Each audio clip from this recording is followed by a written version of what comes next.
Get ready for a deep dive into the disappointing box office performance of Indiana Jones and the Dial of Destiny.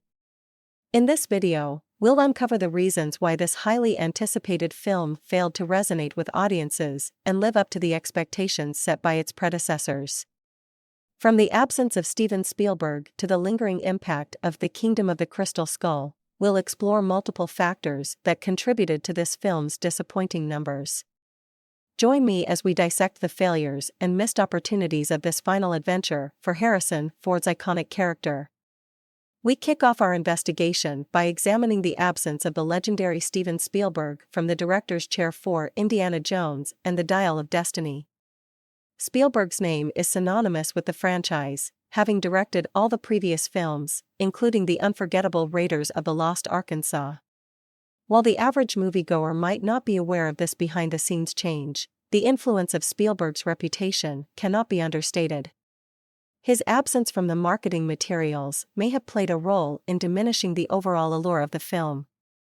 Imagine the excitement if it had been promoted as from the director of Jaws and Jurassic Park. Though we can't say for sure if Spielberg's presence would have guaranteed success, there's no denying that it would have generated more buzz and curiosity.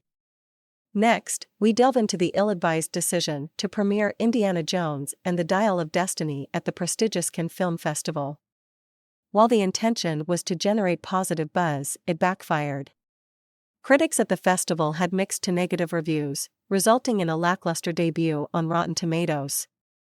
Unfortunately, those initial negative reactions spread like wildfire, leaving potential viewers with a sour taste. However, it's worth noting that the film has since garnered better reviews from audiences and critics alike, suggesting that the negative first impressions may have unfairly influenced public opinion. No discussion about the failure of Indiana Jones and the Dial of Destiny would be complete without addressing the impact of its predecessor, The Kingdom of the Crystal Skull. Despite its massive box office success, the divisive nature of this 2008 installment left a significant portion of the fanbase disappointed.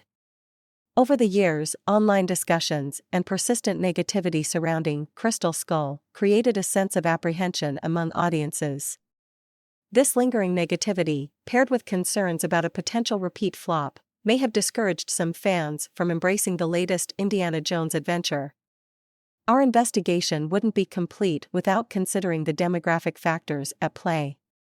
Unlike the Star Wars franchise, the Indiana Jones series hasn't captured the younger generation's imagination to the same extent. With the first installment, Raiders of the Lost Ark, releasing over 40 years ago and Harrison Ford himself being 80 years old, it's possible that the target audience for this film skewed too old. Perhaps the nostalgia factor and fanbase from the 80s may not have translated into a broader, more diverse crowd. Therefore, the lack of appeal to a younger audience, who may not have grown up with the original trilogy, could have contributed to the film's underperformance. Lastly, we consider the detrimental impact of plot leaks that emerged before the film's release. These leaks potentially dampened the excitement and anticipation of casual fans who prefer to experience a movie without any prior knowledge. The release of plot information, particularly from its premiere at Cannes, might have discouraged those who wished to go into the theater with fresh eyes. This leakage could have resulted in missed opportunities to attract a wider audience who would have otherwise embraced the film. Stay tuned as we uncover the complexities behind the underwhelming box office figures for Indiana Jones and the Dial of Destiny.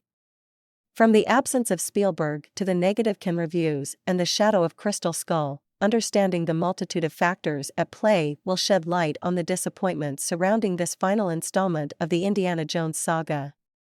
Some general reasons why an audience might fail to celebrate a movie, especially if it's part of a beloved franchise like Indiana Jones.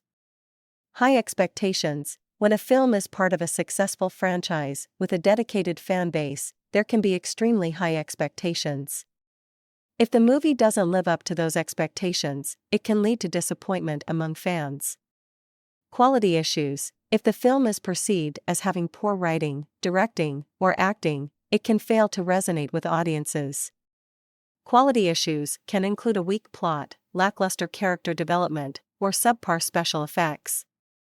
Departure from the original formula. Fans of a franchise often have certain expectations regarding the tone and style of the movies. If a new installment deviates significantly from the established formula or introduces elements that clash with the established lore, it can alienate fans. Lack of originality. If a movie feels like a rehash of previous installments without bringing anything new or fresh to the table, audiences may not respond positively. A sense of déjà vu can lead to indifference. Timing and competition. The timing of a movie's release and the competition it faces at the box office can impact its reception. If it's released during a crowded period with strong competing films, it may struggle to find its audience. Changing audience tastes. Audience preferences and tastes can change over time. What was popular and beloved in the past may not resonate with contemporary audiences, especially if it doesn't adapt to evolving cultural norms and sensibilities. Marketing and promotion. Sometimes, a film's marketing and promotion may fail to generate sufficient excitement or interest among potential viewers. Effective marketing can play a crucial role in building anticipation for a movie. It's important to note that the success or failure of a film is subjective, and opinions can vary widely. A movie that some viewers don't celebrate might still have a dedicated fan base or redeeming qualities appreciated by others.